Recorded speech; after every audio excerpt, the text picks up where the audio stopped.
Bismillahirrahmanirrahim. Assalamualaikum warahmatullahi wabarakatuh. Rabbi shrah li sadri wa yassir li amri wahlul 'uqdatam min lisani yafqahu qawli. Amma ba'd. Dumateng para jamaah Masjid At-Taqwa, jamaah Majelis Ilmu At-Taqwa, ugi para permisa ingkang dirahmati Allah Subhanahu wa taala. Materi wonten kesempatan ingkang mubarakah menika kita akan membahas 6 kunci rahasia pembuka pintu surga dan menutupi pintu neraka. Wonten kitab Nashihul Ibad Ali bin Abi Thalib ngendika, barang siapa yang ingin masuk surga, kuncinya, rahasianya adalah 6 rahasia pembuka pintu surga dan menutupi pintu neraka. Ingkang nomor sepindah inggih menika kenalilah Allah melalui ma'rifatullah. Maksudnya adalah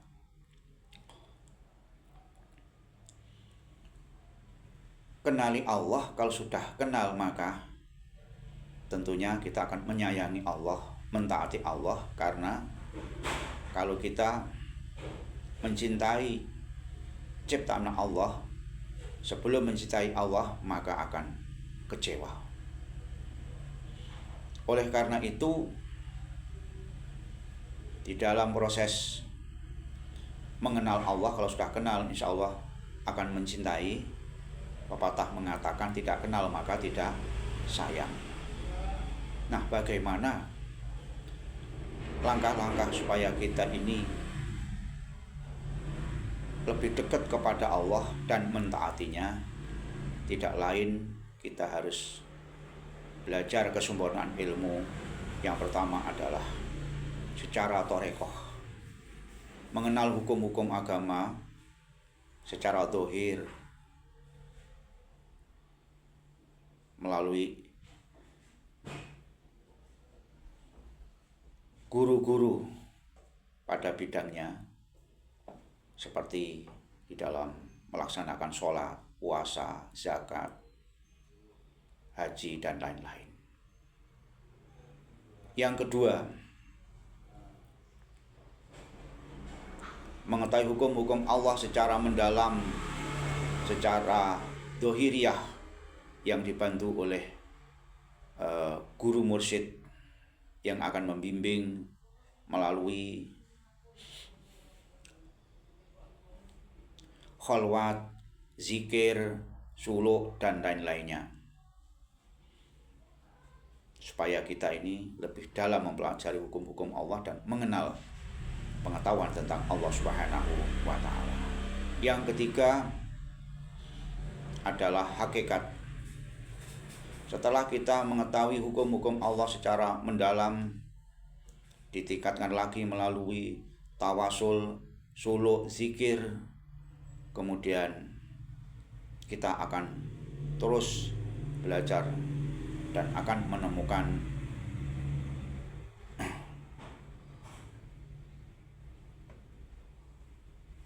yaitu kebenaran yang sejati.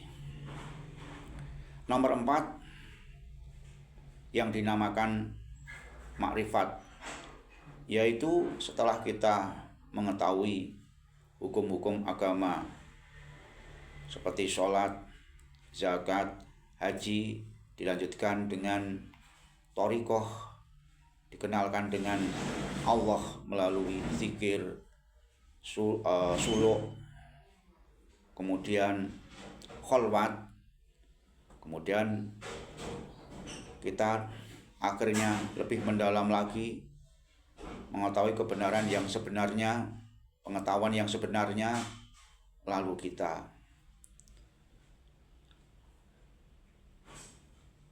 diperkenalkan Allah, belajar mengetahui tentang Allah, mengenal Allah, bahkan sampai tingkatan kita yaitu dekat dengan Allah, bisa melihat Allah secara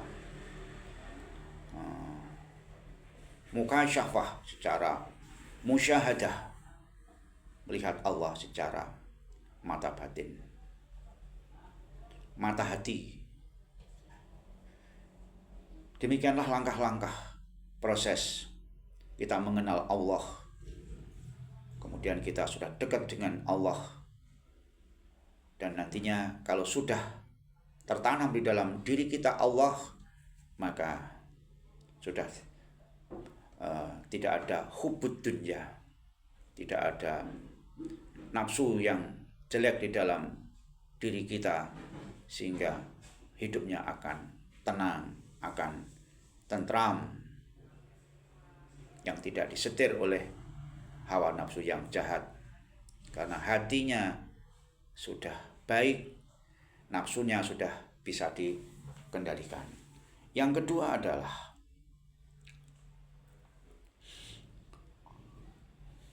mengenal setan.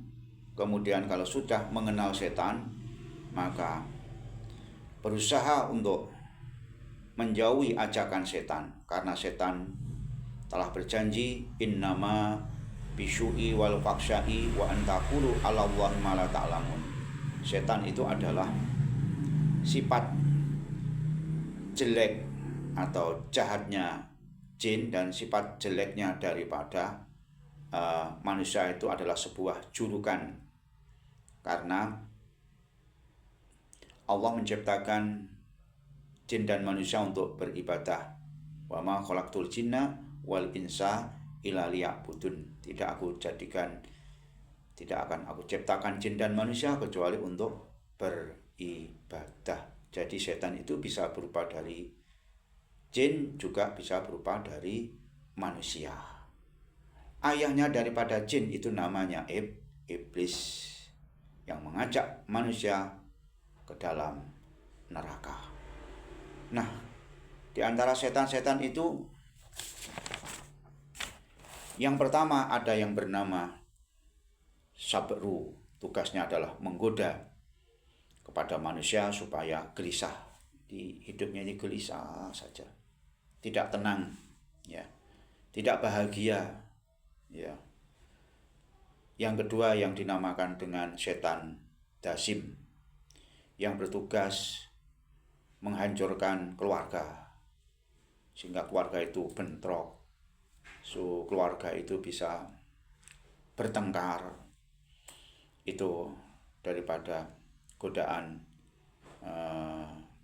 setan dasim. Kadang-kadang seorang istri mengeluh, kok begini saja, kok begini aku diberlakukan, kemudian timbul marah, timbul merasa tidak diperlakukan dengan baik kepada suami.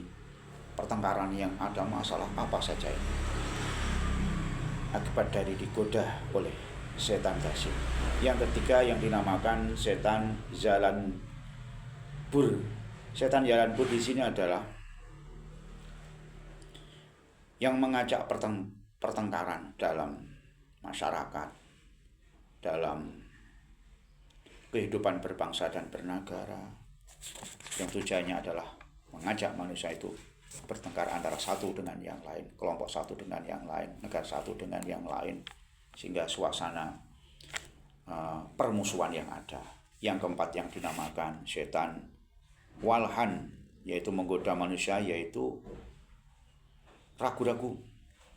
Bisa kita jumpai kadang-kadang, kita melihat ada orang saat berwudu nawaitu, ketika mau sholat Allah sampai berkali-kali Allah. Nah, ini tergoda oleh setan walhan yang menggoda dalam diri manusia ketika saat beribadah. Nih, kadang-kadang ada yang sholat merasa tidak sah, dulangi karena ada kotoran apa atau mungkin kurang mantap. Nih. Yang kelima yang dinamakan dengan setan kanzab, menggoda manusia malas beribadah, terutama subuh nih. Sulit mau bangun karena matanya dikecingi oleh setan berat, seolah ada yang menghalangi mata yang membuka ini. Berat sekali ini. Kemudian yang keenam yang dinamakan dengan setan akwar, yang tugasnya menggoda manusia supaya berzina. Ya, jadi ini hati-hati, makanya dua orang jenis laki-laki dan perempuan yang sudah dewasa, balik, jangan berdua-duaan. Yang ketiganya adalah setan. Kemudian yang ketujuh yang dinamakan setan tibir, menggoda manusia supaya marah. Orangnya ini adalah mudah emosi, dikit-dikit emosi, dikit-dikit marah, dikit-dikit nesu, dikit-dikit ngabruk, ngamuk. Lah ini cepat-cepatlah ngambil air wudhu supaya tidak dipengaruhi oleh setan tibir dan membaca Al-Quran, berzikir kepada Allah Subhanahu wa Ta'ala. Kemudian yang ke-8 yang dinamakan dengan setan matun, yaitu setan yang bertugas mengadu domba antara mukmin satu dengan yang lainnya, manusia satu dengan yang lainnya, kelompok satu dengan yang lainnya, adu domba sehingga terjadilah suatu permusuhan. Yang ke-9 yang dinamakan dengan setan abyad, yaitu tugasnya adalah ini menggoda, ini panglimanya setan, menggoda para nabi dan wali Allah. Yang ke-10 yang dinamakan dengan setan wasnan, yang tugasnya menggoda supaya kita ini ngantuk saat beribadah, saat ngaji. Inilah diantara 10 yang kita kenal nama-nama setan yang mengajak kepada kemungkaran, mengajak ke dalam neraka. Kemudian yang ketiga, rahasia pintu membuka pintu kuncinya surga dan menutupi neraka adalah mengenal alam akhirat. Sebagai seorang muslim, mukmin, harus percaya bahwasanya akhirat itu adalah nyata. Itu juga bagian daripada rukun iman. Ada alam kubur, kemudian ada yaumil mizan, ada yaumil maksar, ada namanya syiratal mustaqim, dan percaya bahwasanya manusia itu akan dihisab seluruh amal perbuatannya. Percaya dengan neraka dan surga. Kalau sudah kita percaya dan yakin, nah, maka sikap kita ya harus menjadikan dunia ini sebagai tempat bercocok tanam, nanti kita petik nanti di akhirat. Jadi jangan sampai nanti hati kita ini condong kepada dunia saja, tapi condong kepada akhirat, karena kehidupan yang hakiki nanti ada kehidupan di akhirat selama-lamanya, abadi. Kemudian dunia ini sifatnya fana, rusak, maka hidup kita arahnya kepada kesuksesan akhirat, dan kesuksesan yang hakiki adalah kesuksesan akhirat. Orientasinya adalah akhirat, karena orang hidup itu ada yang tujuannya dunia saja, ada yang akhirat, ada yang dunia akhirat, dan ada yang gagal dunia dan akhirat. Yang keempat, supaya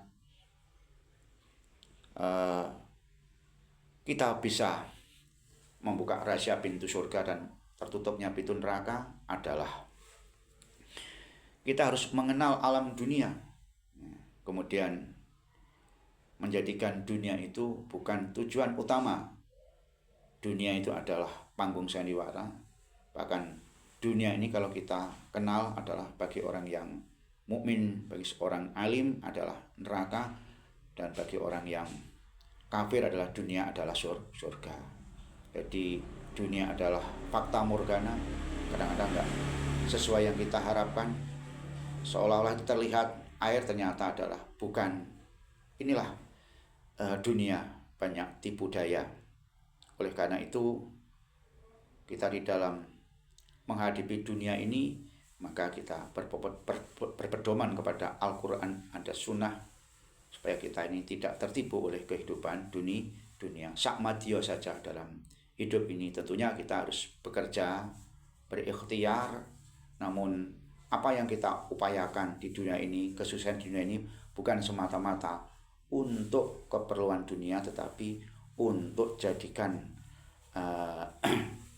amal untuk mencapai kebahagiaan akhirat. Ini bekalnya adalah Al-Quran dan hadis, dan kemudian jadikan amal dunia ini. Berpegang teguh kepada tuntunan agama Islam yang telah dicontohkan oleh Rasulullah SAW. Sedangkan yang kelima adalah kenalilah hukum-hukum Allah melalui Al-Quran, As-Sunnah, dengan cara mengaji, dengan cara belajar orang-orang yang ahlinya, sehingga hukum-hukum kebenaran itu jadikan pedoman hidup kita, sehingga hidup kita akan sesuai dengan Allah Subhanahu, perintah Allah Subhanahu wa Ta'ala. Yang keenam adalah kita mengenal larangan-larangan Allah, ya. Kita pelajari, kemudian kita jauhi, dan itulah di dalam diri kita ini tergolong orang yang bertakwa kepada Allah Subhanahu wa Ta'ala, sehingga kita akan dibimbing oleh Allah, diselamatkan, bahagia, mendapatkan kebahagiaan fitini wa dunya wal akhirah. Demikian 6 rahasia